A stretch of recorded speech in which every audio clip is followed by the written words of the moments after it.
Steve, check the chat. Good to see Paul, you're wearing blue. That's a good sign. The Three Canal song should be painted on blue, by the way. I find Oh, but I now tell Steve to play this song. And I must tell you, your wife's experience is paying off. That powder is just the right shade on your skin for video streaming. There you go. How are you, Mr. Griffith? Fine, thank you. Good morning. Let me press recorder before these people are kiss me here. Recording in progress. Yeah, Richard seems having to sort out some audio problems there. So our question this morning, Gary, Richard will come on just to get the results. Is should the death penalty be abolished in Trinidad and Tobago? What thinks you? Well, the biggest concern is not whether it should be abolished or not. It is not enforced. And the reason why death penalties are put in place in certain countries is to act as a major deterrent to prevent crime. Whether it is effective or not, that the jury is still out on that, literally. But in Trinidad and Tobago, that is secondary because it is not implemented, it is not enforced.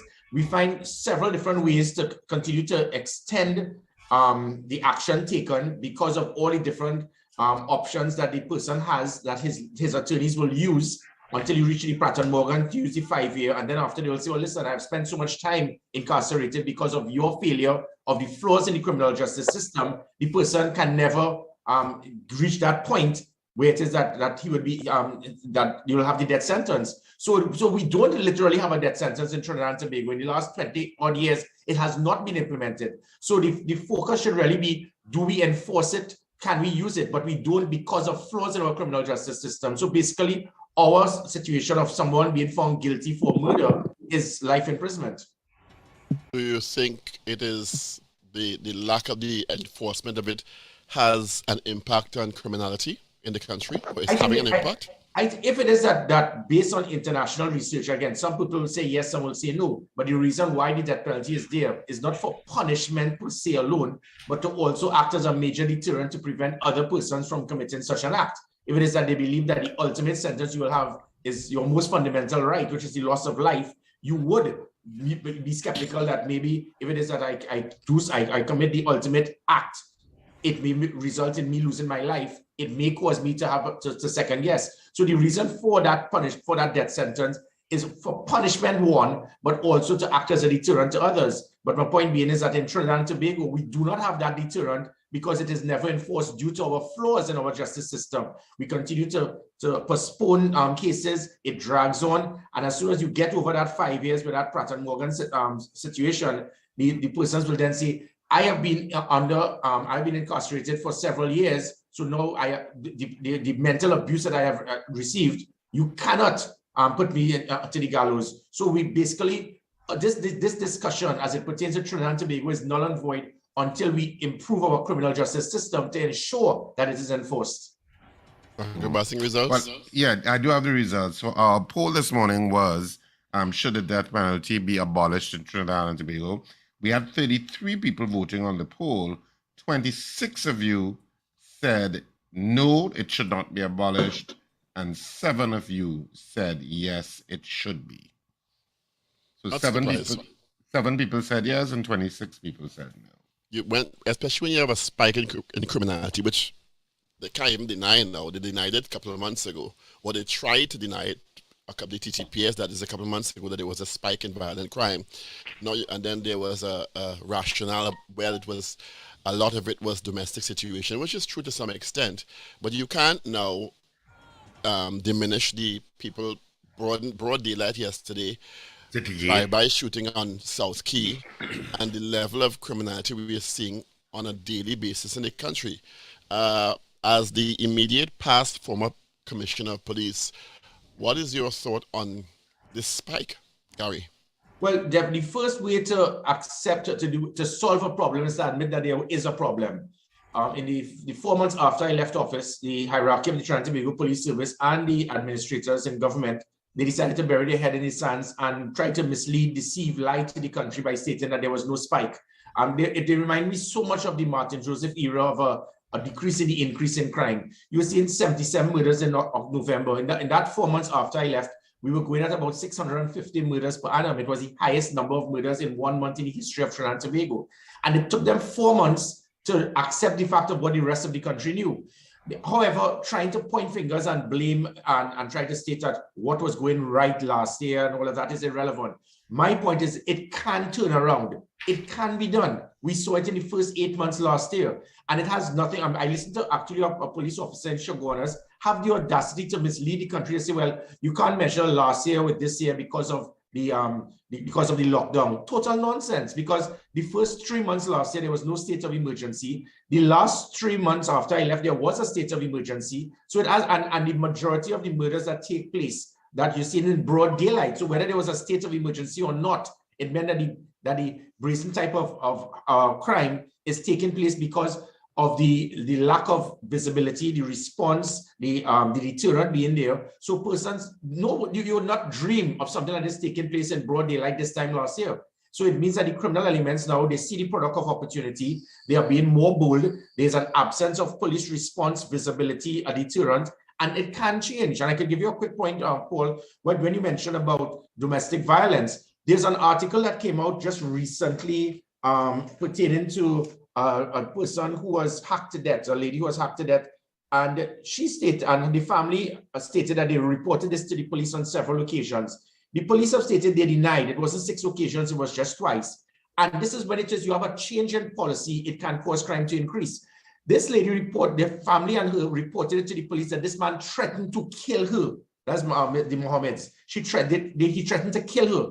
And the police have the audacity to state, well, they went to the man and they warned him not to do so. Now, this time last year under my watch, because of the gender-based violence unit being formed, we pushed so many things in place, from the app, the online reporting, the SOS. When you make a call, the officers in the stations will not be the one. No, I'm glad you mentioned that. Just clarify something for me, because it's a question we asked each other last week. If the police have a report that someone threatened to kill someone, does the complainant actually have to make a formal request for a charge to be laid?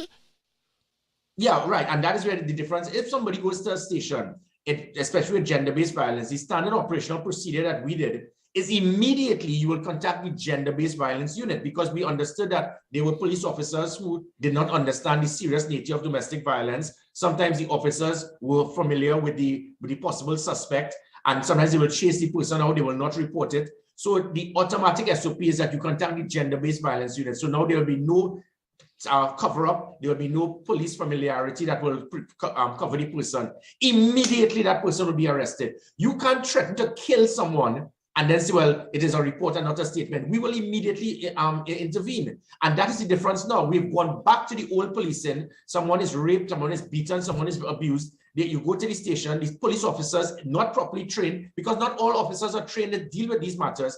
And they will say, well, ma'am, that's a husband and wife thing. That is no longer the case worldwide, which is why the SOPs we did, immediately as a report is made, you contact the gender-based violence unit, where those officers, when we brought in Rudy Giuliani and partners, NYPD, they were trained to understand how to deal with it. And the immediate deterrent started being seen, because every perpetrator was arrested and they were held. But we've gone back to the old policing. Someone threatened to kill someone twice, and the police went to the man and warned him not to threaten to kill someone. That is unbelievable, unacceptable. And it shows if we go back to the old-time policing, we will go back to the results we had prior to 2018.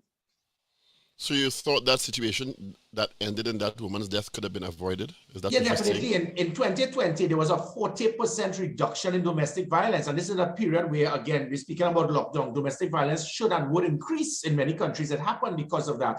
We got a decrease. There was a 40% decrease. The perpetrators started understanding that because you have a police partner, because police may be ignorant in understanding the role and function of and how you deal with it, the product of opportunity was no longer there. You can't beat and hit a child, an elderly, a female, and expect to get away with it, because we provided the opportunity by a select unit in the gender-based violence. It also ensured that persons can call and the gender-based violence will come to her home, rather than you having to come to a station, battered, bruised, and next thing you might face a police officer who is not trained, who might even be one who is inclined to accept that type of crime.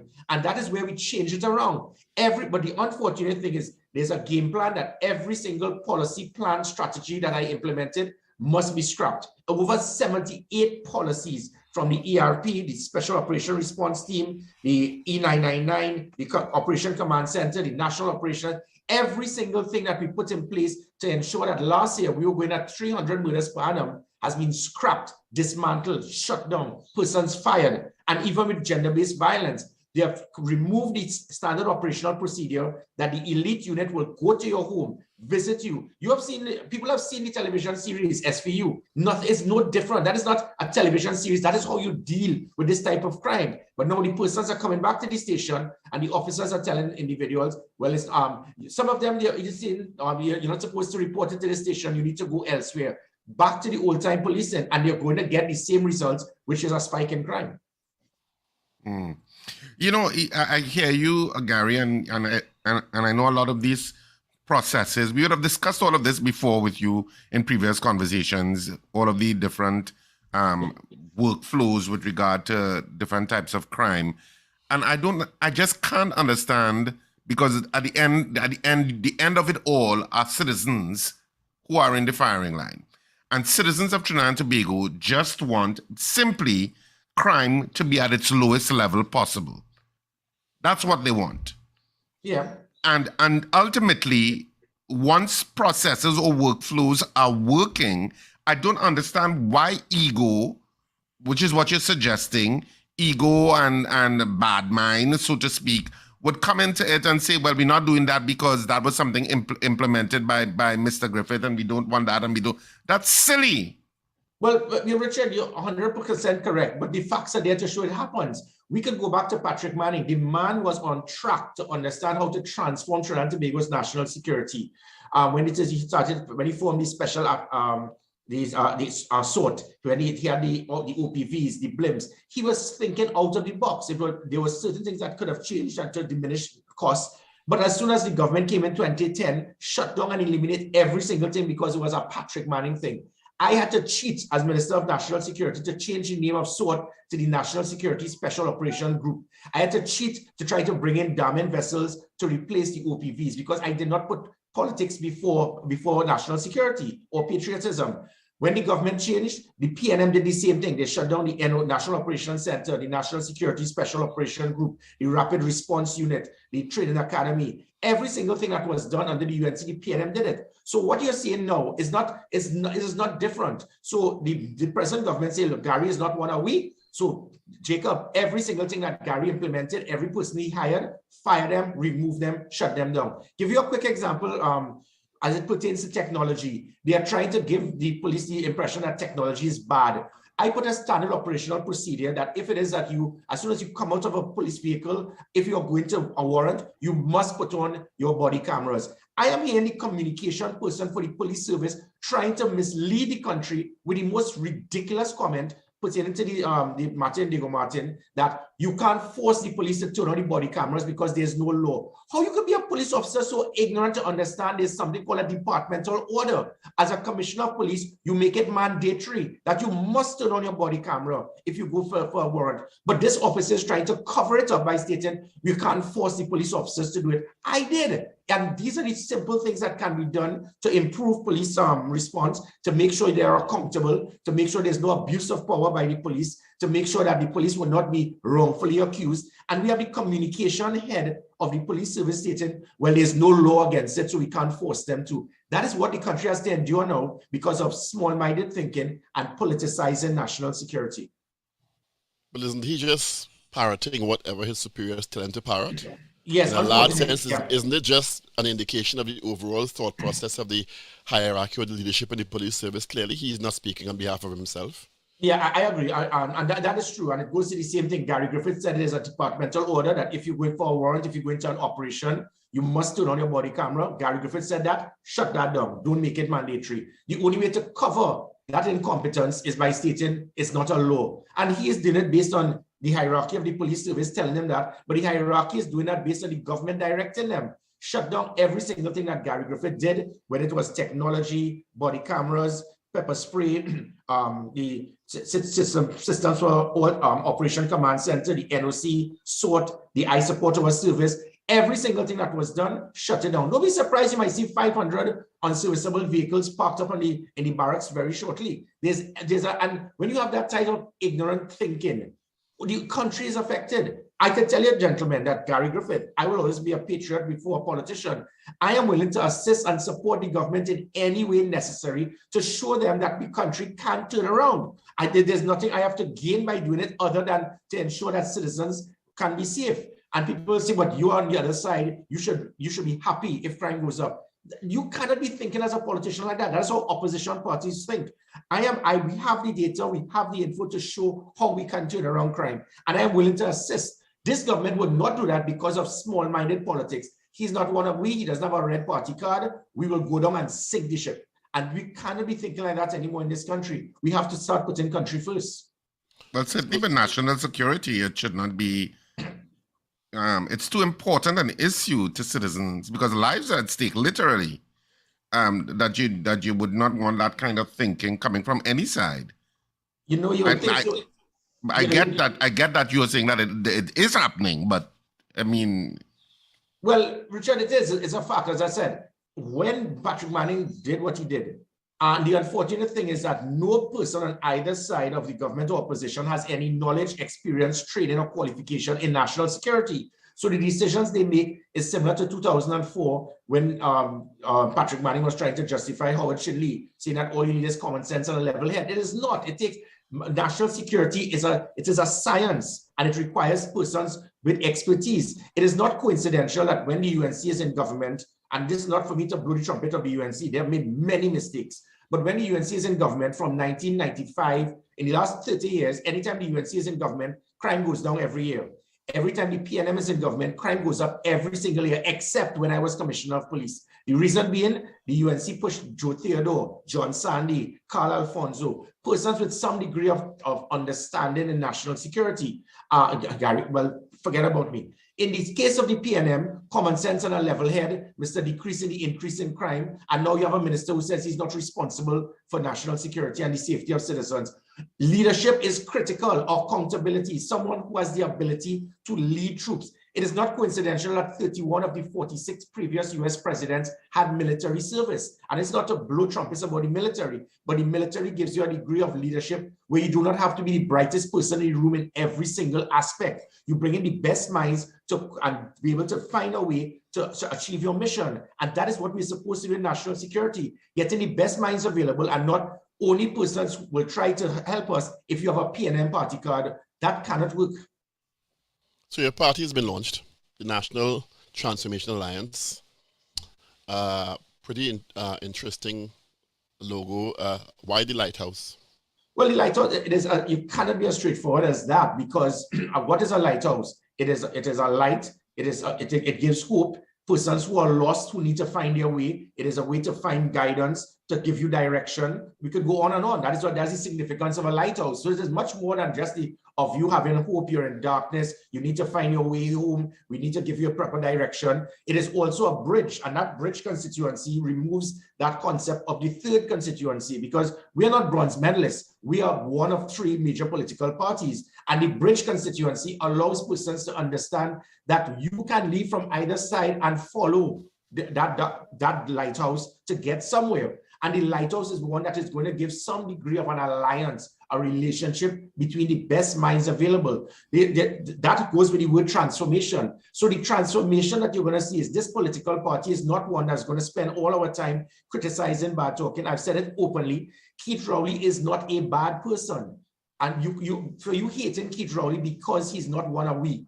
That doesn't help a country. He makes bad decisions, and that is the difference. Kamala Persad-Bissessar likewise. What we intend to do is not spend our time trying to put hatred, division, destruction. We intend to unite the country. We do not need somebody to come here and help us be in a government because of your party card in your back pocket. Very soon you'll be hearing Mission 2025, where we intend to bring in the best minds available in the country, regardless of your political party card, and be able to have them transform national security, health, education, the economy, sport, culture, social services. That is how you transform a country, not isolating and removing half of a country from developing a country because of the party card they do not have in their back pocket. You can't transform a country with that. And that's where the alliance comes in, an alliance of the best minds available to transform Trinidad and Tobago. What kind of interest have you had so far? Because I know you had the numbers up with regard to sending your information if you were interested in the party. What kind of response have you had to that?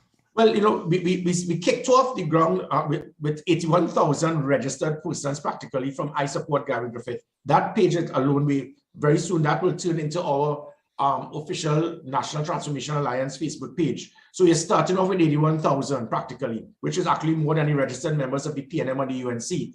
But the registered members, it's minor because what we have seen and we have picked up, thousands upon thousands of persons have contacted us to be members. But when you reach a point in our country, Richard, that persons are stating, Gary, I have to work behind the scenes because I am afraid. There's a fear factor. Anyone who works in the public sector, who works under that gets paid by the state, is afraid to say that I am willing to help and be part of a political party outside of the government because of fear of political victimization. I have a private company and I am supporting you. I am giving you all my support and because I want this to work, but I cannot openly state this because I do business with the government. That is a sign of dictatorship. We have reached a point in the country where persons are afraid to open their mouth to state anything because of fear of political victimization. So you're hearing thousands upon thousands of persons contacting me, and the names are it's long and distinguished. It's like a West Indies battle lineup, not the present West Indies, the West Indies of the 80s. Well, and you've opened the door to a question I have. While I fully understand that because this country is a very small country and I've seen myself the effects of political victimization in both instances, why shouldn't people think at this stage it's a one-man show? It's the Gary Griffith show, because that's been a consternation that you've heard from several national thinkers, that while you say you're going to have a mission, is it 2025? 2025, yes. That's coming up with several leading thinkers from across the board who have come together to decide on what should happen in health, national security, economy. All we're seeing is you. And they're saying a political party cannot or should not be a one-man show. It's just an extension of the Gary Griffith show, which is what we saw with the TTPS. We got some results, but it seemed to be a one-man show. Yeah, good. And therein lies the difference. If the leadership of an individual is so much that it can absorb and give the impression it is a one-man show, that is not my fault. So I'm just speaking about the TTPS. What I did was transform a police service, which was the largest arm of the public sector, with the lowest public service rating, 14% public trust, to 55%. And because what I did was to ensure that it was not a one-man show by putting proper leadership. And the same thing that I did, if I was able to transform the least trusted and disliked public service to be the most trusted and liked, and now it has gone back to probably 70%. Well, I know what most trusted. It was more trusted. No, I'll tell you why, Paul, because under Nigel Henry, with an independent poll, it went up to 55%. And I can't recall any other, and you could correct me, if not, it could be one of the highest. I can't recall any other that had such a high rating by the public in public trust and confidence. It went up to 55%. So when it was in the top 3, top 5, the highest, the point is it was the highest transformation, and that was a fact. And that had nothing to do with one individual's alone doing it, because you can't run a 7,000-man police service with 2,000 vehicles, 1,250 stations, just by one man alone. So the same way I was able to use that type of leadership skill by embracing and trying to get the best out of persons, making them the best that they can. But it sounds like you're endorsing what the pundits are saying, that this is a one-man show. No, I know, you let me finish. It sounds like that to me. I was able to extract the best persons available for them to perform the best that they can. And you're going to see the same thing with this. The names are going to come out. And it's 4 different aspects. We have an executive, and the executive, the names will be there. Then you have constituency and councillor representatives. You have an advisory body. And the 4th arm, which is probably the most critical, will be that strategic roadmap team of those individuals who are going to transform Trinidad and Tobago. So you're going to hear it. But it is interesting that there was never a concern where, and I am not going to get involved, as I said, in speaking about other political parties, But I ask you right now, I will take off my jacket and dance up and down on this table if you can name one person in the MSJ other than David Abdullah. I'll ask you if you can name one person in the PEP right now other than Philip Alexander. I'll ask you if you can name one person in the PDP in Trinidad other than Watson New. But the point is, that is irrelevant. This is a different party. We're not here to point fingers and speak about other parties. We're not here to give out bread and cheese. We are here to, and you are going to see the give names. Give us three other significant names of the executive. It'll be improper of me to give you the names of the persons until they come forward and they will reveal it for themselves. So I give you the assurance, you can't have a political party that is going to repeat what the Congress of the People has with 147,000 members being supported just because of one man. This is not US presidential election. The country is not going to support a political party based on the ideologies and the leadership of one. It is going to be many persons with the same type of mindset as Gary Griffith. When can we expect that we will see the broader perspective and broader picture of the NTA? In about a month, and I'll tell you why. Because the names continue to come fast and furious. I could easily right now, we could have selected an interim executive. But as they come in, we're actually getting persons who have lived abroad, who have been people working in certain different aspects internationally that have done more for Trinidad and Tobago than probably the whole cabinet, but internationally. But they now are willing to come on board and say that they want to contribute. So what we do not want is to appoint an executive and then we started seeing other persons coming in that wanted to be there. So we're not going to rush in there, appoint interim executive, appoint possible candidates, and then we're getting names that are coming in fast and furious on a daily basis. I've been hosting meetings with about 30 to 40 persons daily who want to be executive members, who want to be on the advisory team, who want to be on the strategic roadmap team, who want to be members as possible candidates. And the reason being is that there's a void of that bridge constituency, of that same 150,000 in 2007. They have not left. They were just dormant waiting for this. Those who have not died, they're there. Those persons 45 and below, gentlemen, they are no longer, they are not mommy and daddy tell me they've PNM or UNC till they're dead, so they have to do the same. In fact, it's just the opposite. Young persons are telling mommy and daddy, what do you have to gain? This is not Manchester United. It's not a football club that you must be PNM or UNC till they're dead. You vote for the party that may make life better for you. And so young people are now changing that system of you stating boxed in that is not no longer a culture of politics, it's a cult. And I must hold on to being this party card member till I die. How does that help you? How does that help your family? And that is where young persons are now transforming. And again, going back to you speak Gary Griffith, Paul, the younger persons accept that type of politics that I am bringing and the NT is bringing to the table. Part of the problem, the challenge with politics in the country also is the allegations of corruption with political parties, both the PNM and the UNC in power, where we have no campaign finance regulation effectively anyway. And there's no transparency into who puts money into the political campaigns with the expectation to get contracts or whatever later on.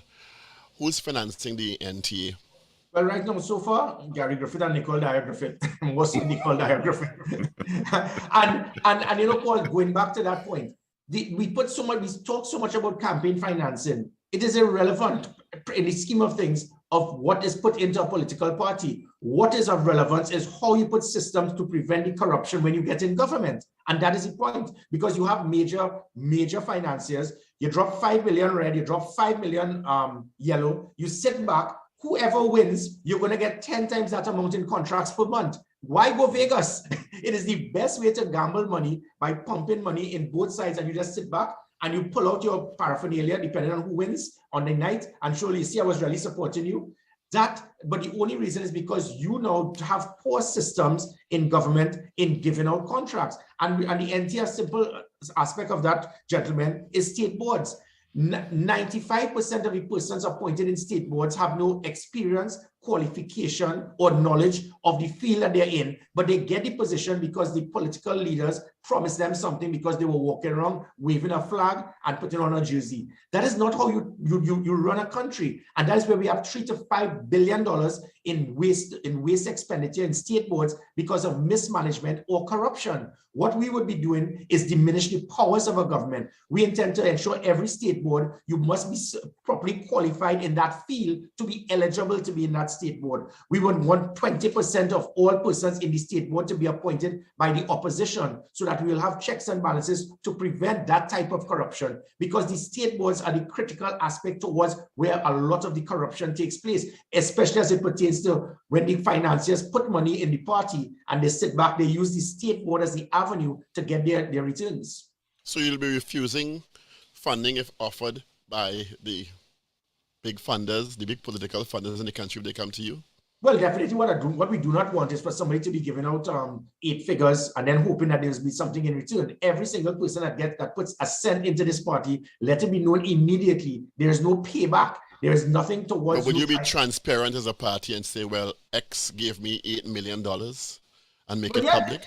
Of course, yeah, we will have no problem in doing that. And again, this is where the problem always lies, where persons want, if you want to finance a party because of your hope that you will get something in return. We do not want that. What we want is that you invest in this political party towards good governance, because what we are pushing is the LAMP model, and that is leadership, accountability, measurement of performance, and good management. And that is what we intend to pursue. You can't be a hypocrite and play that game and then feel that persons can own a government. And I don't think that is, however, we keep talking the campaign financing, Paul. That is not the problem. The problem is we don't have proper checks and balances to eliminate corruption. In a cabinet every Thursday, our taxpayers lose over $100 million because ministers will think, okay, I'm in Ministry of Culture, let me call it Operation Mokojambis. And we'll put a $50 million plan to say that we'll go around the country advertising Mokojambis. It costs $5 million, you have a $45 million kickback. That is approved. And those things, that is what the corruption is. That is where it has to stop. Not the persons who would put money in financing of a political party. That is a drop in the bucket towards the mismanagement, the incompetence, and the waste of taxpayers' money we have in cabinet every Thursday and state boards. Isn't that what procurement legislation is for? Yeah, but again, you can beat the system by, if it is that you control a country because of dictatorship using democracy. 1976, our constitution was made in such a way to ensure that one man will select the president, the chief justice practically, speaker of the house, president of the senate, all state board members, commissioner of police. When you have that type of dictatorship, it is very difficult to have any degree of checks and balances. We look at what's happening right now with the special branch report. You have one individual stating it's an intelligence report, but it's not evidence, it is not fact. So I cannot and must not interfere. But a man named Barrington, who's a civilian, gives you a report and you're running there like Usain Bolt, run to president's house, use the president's house as a post office, prevent the president from adhering to the law, cause a PSC to resign in disgust, remove a merit list, which caused the domino effect of the most amount of bloodshed this country has ever seen. And that is the type of hypocrisy we see in leadership. So you speak about checks and balances for one thing, because you said it's not evidence or fact. But a civilian who has no law enforcement authority gives you a piece of paper, which makes him as relevant as any of 1.4 million people giving you something, aka Emailgate. And you see that as evidence and fact at a boasteriate, and I had no choice but to ensure he does not return to office. It shows the type of leadership we have because of the dictatorship we have through a democratic constitution. Is it that you're planning to have, is it that the NTA is planning to have some level of suppose contributions or financing from a grassroots level? I'm thinking that maybe your website, and if you wish to contribute, click here, that sort of thing, which I think, like, the Democratic Party has in the US, and some of the kind of grassroots kind of financing. Yeah, definitely, Richard. And the thing is, we believe, and what we've seen it with the PDP. The PNM pumped tens upon tens of $1 million in kickback, giving money to friends and whoever. And the PDP had virtually a zero budget. And look what happened. It was the annihilation of the PNM. The days of the type of politicking where you require $50, $60, $70 million for a campaign because everybody must get a jersey, everybody must get a plate of pilau, you have to pay them $100, go in a maxi taxi, fill up the maxi taxi, take it to a location, get the Shiv Shakti dancers, Peter C. Lewis, get a big stage built.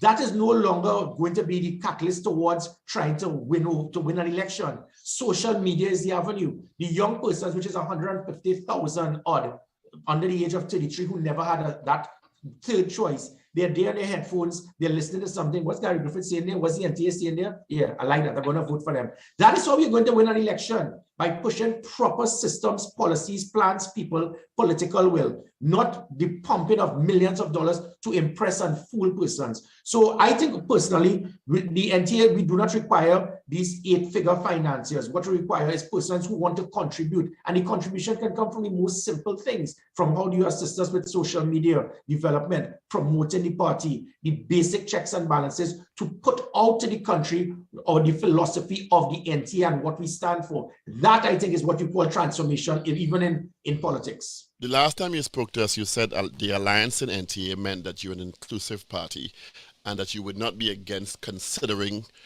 joining other parties, because there was also the suggestion that because there are at least 3, maybe 4 new parties, in addition to the MSJ and I don't know the COP is still alive, and I'm not being I'm really not being facetious, I just don't know, that it may serve to the benefit of the 2 main parties, because the parties will just eat up each other, and the core supporters of either the PNM or the UNC will just vote with their custom voting and diminish the possibility of a new party rising. Is it that you want, part one of the question is it that you're open to an alliance with other parties, and to what would be the benchmark for you joining or including another party in your campaign? And therein lies the difference with the NTA to other political parties. The leader will make that decision and everybody will bang the table and agree. This is going to be different, and that is my style of leadership. You might see my leadership being very bold and aggressive when it comes to fighting crime, because I had to deal with criminal elements. So my style of being aggressive and being very strong to have what I knew was correct, because we had certain persons in the media, persons in parliament. They knew what they were doing. They had an objective.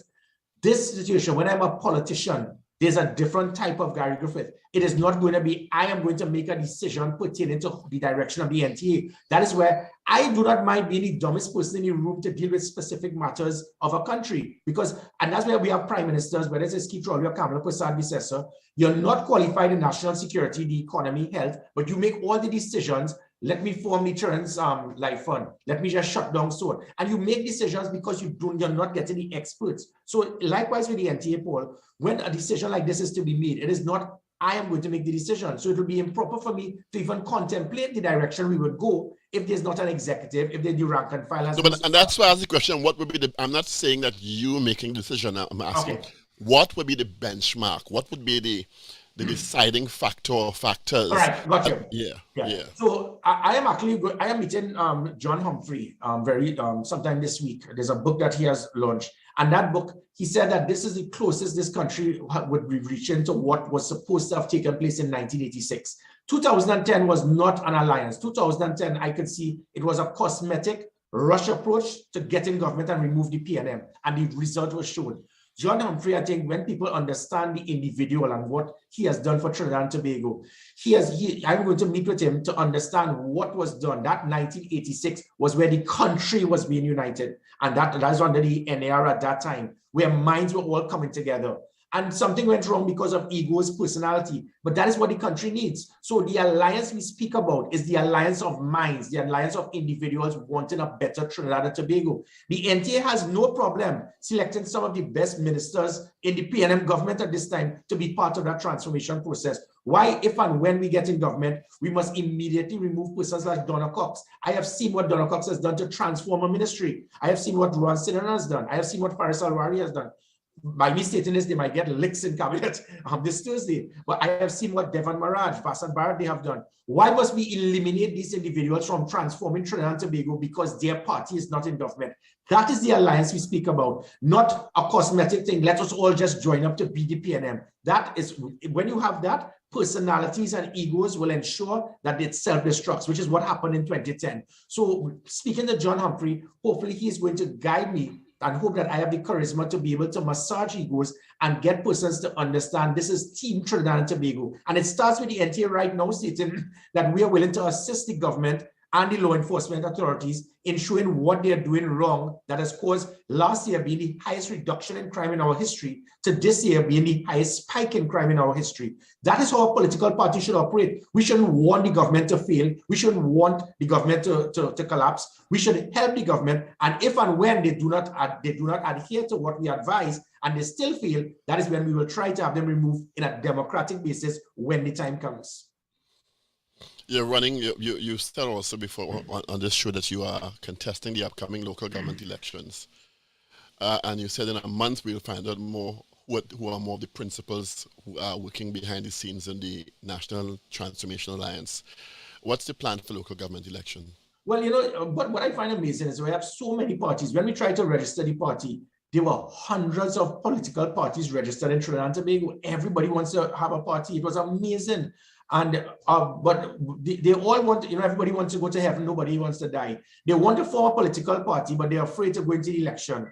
Why would you form a political party but not get into the election? The reason you form a political party is because you want to serve. The reason you form a political party is because you want to be able to give back. You can't do that by having a media conference every Sunday night and call yourself a political party, but when there's an election, you back off. This is where it is. You need to step up to the plate. And the reason we have formed a political party is to get into government, is to be in a position that gives us that responsibility and authority to serve the country. So I would say from my point of view at this time, definitely the reason why the NT has been formed is to be able to serve. You can't serve unless you get into politics, and you can't get into politics unless you take part in the election. Have you had any discussions with the likes of Philip Alexander, Watson Duke, Farley Augustine, any of the leaders of the other parties? No, we haven't, because again, if that was the case, and people keep asking, Paul, I could have easily joined the UNC, and I'm being open here. I could have easily joined the UNC, and that could have easily tilted the balance, because it's 50-50. Gary Griffith coming across there, and I'm because of that third constituency, that bridge constituency, many people supporting the character, the personality of myself, they would have shifted, and that will cause the marginals to tilt over. That is not what this is about. This is not just about winning. This is about forming a proper foundation for good governance. So the fact is if it is we wanted to be involved with other political parties, why form the NTA? We could have just joined other parties. So you can't form a political party, and in the stages of it now developing, we're starting to speak about having alliances and meetings with other parties. The main objective at this time is the present structure is to set our base towards an executive advisory body, possible candidates, and that roadmap strategic team. That is our focus. When it comes to that aspect of the alliance, which is that third word in the name of the party, which is when I meet with John Humphrey, how best do we be able to have that alliance of minds to transform Trinidad and Tobago to be the best that it can be? When are you expected to launch like your website and stuff like that? Hopefully, I think in about 2 weeks. Again, people can easily register. It's not a 3-page thing asking for the name of your dog, what's your favorite football team, and all of these long things.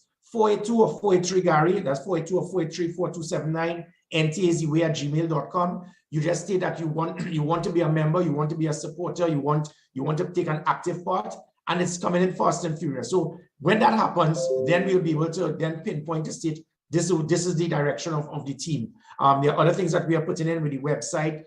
There are different aspects through Twitter, Instagram, and there's an office now at the corner of Duke Street and Ryson Road. Things are happening. But the main thing, as I said, we intend to work on Team Trinidad and Tobago, not forming a political party to destroy, attack, and we walk with pieces of paper. I catch you. That is not how you transform Trinidad and Tobago. And we want persons that are coming here not to have something on the PNM or the UNC, because we do have many persons from both sides who are coming on board. And then persons will say we do not want them because they are used goods. We do not want recycled politicians. But as a political party, we can't just turn around and cut off persons. It's not a lodge. In the same manner, we would like some new, bright, dynamic faces to transform Trinidad and Tobago. But let us never write off the intellectual ability of some who may still be of value to contribute to Trinidad and Tobago. Yep. Gary, thanks a lot for being with us this morning. We appreciate it. My pleasure. Thank you so much. All the best to you. Okay. Recording stopped. All right. Thank you, gentlemen. Let's get into our news brief, all powered by Champlain Services. This is your news bulletin from Power 102 Digital. Former Police Commissioner Gary Griffith says the power